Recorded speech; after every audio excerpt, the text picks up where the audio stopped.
Oke, kita lanjut ke pencemaran air ya. Jadi sebelumnya itu pembahasan pencemaran, berarti pencemaran itu kemarin dibagi jadi tiga. Pencemaran air, tanah, dan udara. Sekarang pencemaran air pengertiannya adalah masuknya suatu materi dalam air hingga kualitas mutu air itu tidak terpenuhi. Contohnya misal di sini ada gelas yang berisi air minum. Nah, jika terdapat suatu materi yang masuk, contohnya adalah debu. Debu masuk ke dalam air ini. Nah, otomatis kualitasnya sudah tidak terpenuhi lagi karena sifat materi ini bersifat merusak. Seperti itu. Nah, untuk pencemaran air di sini kita bagi bahan pencemarnya ada 4 bagian. Yang pertama ada limbah domestik. Jadi maksud limbah domestik ini adalah limbah rumah tangga. Biasanya kalau untuk limbah rumah tangga ini yang bisa menyebabkan pencemaran air itu ada deterjen dan juga minyak ya.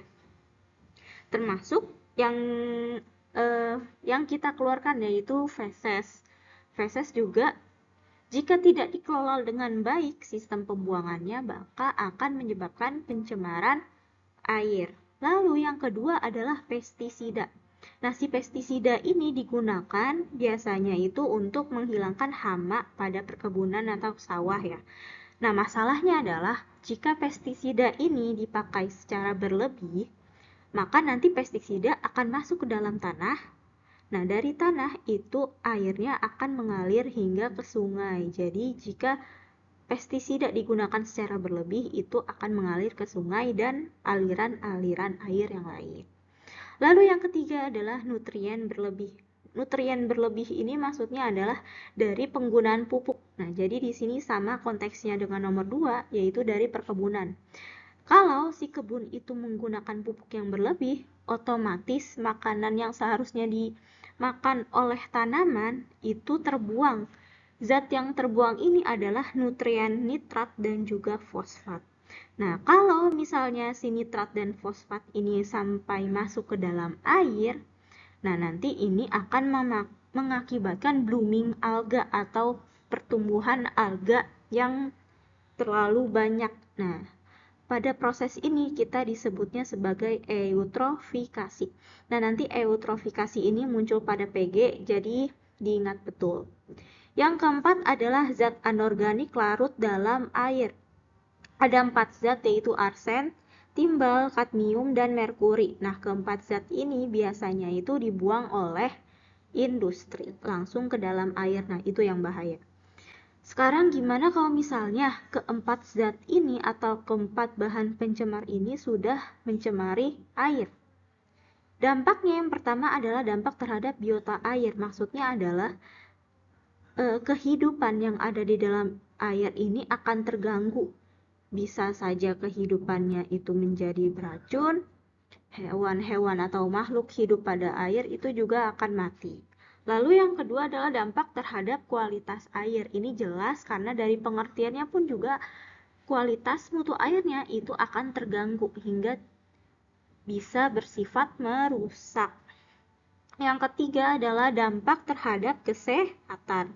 Jadi kalau misalnya terdapat ikan di suatu laut yang lautnya ini sudah tercemari merkuri, nah otomatis si ikan juga sudah tercemari merkuri. Jika kita makan ikan tersebut nanti juga akan berdampak terhadap manusia, atau bahkan jika kita terkena airnya saja itu bisa menyebabkan iritasi kulit.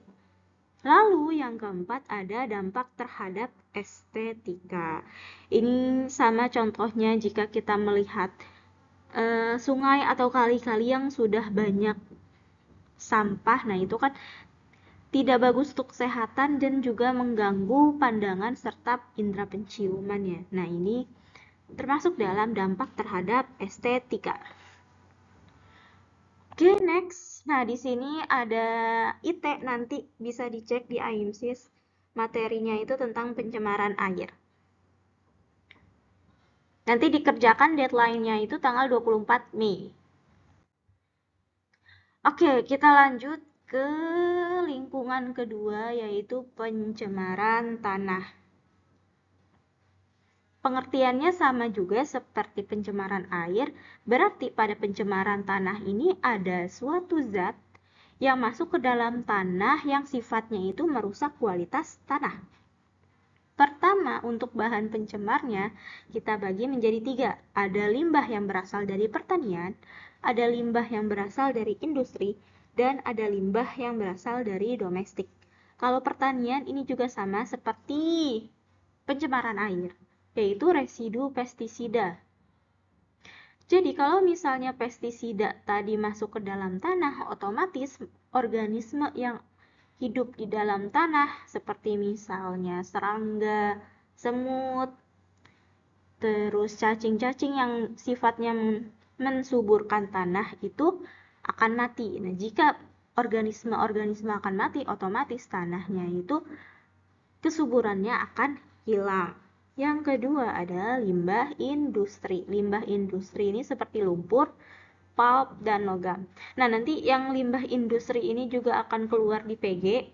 Kalau pulp ini maksudnya adalah limbah sejenis kertas. Di sini ada yang pernah buat kertas yang diubah jadi bubur habis itu dibentuk lagi. Nah, jenis pulp itu hampir sama. Jadi jika pabrik ini membuang pulp ke tanah, nah itu yang akan menjadi masalah karena akan mengganggu organisme dan kesuburan tanah. Yang ketiga adalah limbah domestik. Limbah domestik ini sama seperti pencemaran air. Jika kita membuang zat-zat yang seharusnya tidak dibuang di tanah, misal itu jenis-jenis skincare dan lain-lain, itu kan akan merusak organisme-organisme tanah juga ya. Nah, berarti dari limbah domestik ini akan mengganggu kesuburan tanah dan merusak air tanahnya juga. Nah, sekarang gimana kalau misalnya tanah ini sudah tercemar ketiganya? Apa yang terjadi? Yang pertama adalah penurunan kesuburan tanah dan hasil tanaman. Yang kedua, hilangnya nutrisi alam di tanah ya, atau kita sebut saja erosi. Yang ketiga adalah gangguan kesetimbangan tumbuhan dan hewan yang hidup di dalam tanah. Yang keempat, peningkatan kadar garam pada tanah. Dan yang kelima adalah berpindahnya predator organisme tanah karena hilang sumber makan. Oke, yang kelima Miss jelasin. Jadi maksudnya adalah hewan yang di tanah tadi contohnya ada cacing ya. Jika si cacing ini tiba-tiba sudah mati semua di dalam tanah, apa yang terjadi? Berarti predator dari cacing, contohnya itu ayam, dia akan pindah ke tempat lain yang terdapat sumber makanan lain seperti itu. Nah, jadi jika sampai seperti itu ada gangguan pada rantai makanan atau migrasi hewan. Oke, kita lanjut ke pencemaran selanjutnya yaitu udara. Nah, untuk pencemaran udara ini nanti akan banyak muncul di PG juga. Sebelum jelasin apa aja bahan pencemaran dari udara, Miss mau jelasin dulu udara bersih itu kriterianya seperti apa. Jadi, udara bersih yang kita hirup tidak sepenuhnya adalah oksigen. Bahkan yang paling pertama ini adalah nitrogen sebesar 78%. Nah, yang kedua baru oksigen 21%. Sisanya adalah gas-gas kecil seperti argon dan juga karbon dioksida. Ya, betul. Karbon dioksida juga dapat dihitung sebagai udara bersih, tapi komposisinya adalah cuma 0,03%. Lebih dari ini berarti dia dihitung sebagai bahan pencemar udara. Oke, sekarang terdapat 6 jenis bahan pencemar udara. Kita sebutin satu-satu. Yang pertama adalah karbon monoksida. Karbon adalah C. Oksida karena dia mono berarti oksigennya cuma satu atau CO saja. CO ini berasal dari pembakaran tidak sempurna dari bahan bakar gas alam, batu bara, atau kayu. Oke, jadi kita bedah dulu. Pada pembakaran itu ada pembakaran sempurna dan juga tidak sempurna. Kalau pembakaran sempurna, ini merupakan Pembakaran tidak sempurna merupakan proses pembakaran yang zatnya itu tidak terbakar habis dan kekurangan oksigen. Contoh fisiknya adalah pembakaran tidak sempurna ini meninggalkan abu. Ada kayu, kertas, manusia, dan lain-lain. Berarti itu kan menghilang. Tidak habis terbakar ya, masih ada sisa abunya. Nah, itu contoh dari karbon monoksida. Yang kedua ada VOC. VOC ini bukan organisasi Belanda, tapi Volatile Organic Compounds. Maksudnya adalah senyawa karbon dengan tekanan uap tinggi dan mudah menguap. Jadi nanti reaksi antara VOC dan NO, NO yang di sini akan membentuk asap kabut seperti yang kita lihat di pemandangan Jakarta. Itu kenapa kita tidak bisa melihat secara jauh, karena ya terhadap asap polusi atau ini VOC dan NO. Lanjut, yang ketiga adalah oksida nitrogen. Nah, untuk oksida nitrogen ini biasanya muncul karena pembakaran suhu tinggi dan oksigen berlebih. Next. Nah, dari pencemaran udara yang ada 6 tadi, keempatnya ini kita hitung sebagai gas rumah kaca. Nanti agar biar paham gas rumah kaca itu apa, dari dampak pencemaran udara. Jadi pada sebelumnya itu kan tadi pada bahan pencemar ada CO, VOC, sama NO ya. Selebihnya ini sebagai bahan pencemar dan juga termasuk ke dalam gas rumah kaca. Oke, yang pertama ada sulfur dioksida atau SO2. SO2 ini sifatnya memiliki bau yang menyengat karena biasanya dihasilkan oleh gunung berapi dan proses industri. Yang menyebabkan dia bau adalah karena ada sulfur di sini. Nah, yang kedua adalah karbon dioksida 2 ya, atau CO2. Jenis CO2 ini sebenarnya tidak berwarna dan tidak berbau. Biasanya ini berasal dari pembakaran bahan kendaraan. Dan sumber dari CO2 ini adalah pembakaran sempurna. Contoh pembakaran sempurna berarti zat yang terbakar habis. Zat yang terbakar habis ini adalah bensin. Makanya di sini adalah pembakaran bahan kendaraan. Oke, next ada CFC. CFC ini singkatan dari klorofluorokarbon. Sumber dari CFC ini adalah dari mesin pendingin seperti AC, kulkas, freezer, dan lain-lain. Tapi untuk sekarang AC, kulkas, dan freezer sudah tidak pakai CFC lagi karena sudah ada undang-undang pelarangan tentang menggunakan CFC. Nah, yang terakhir yang termasuk dalam gas rumah kaca adalah metana.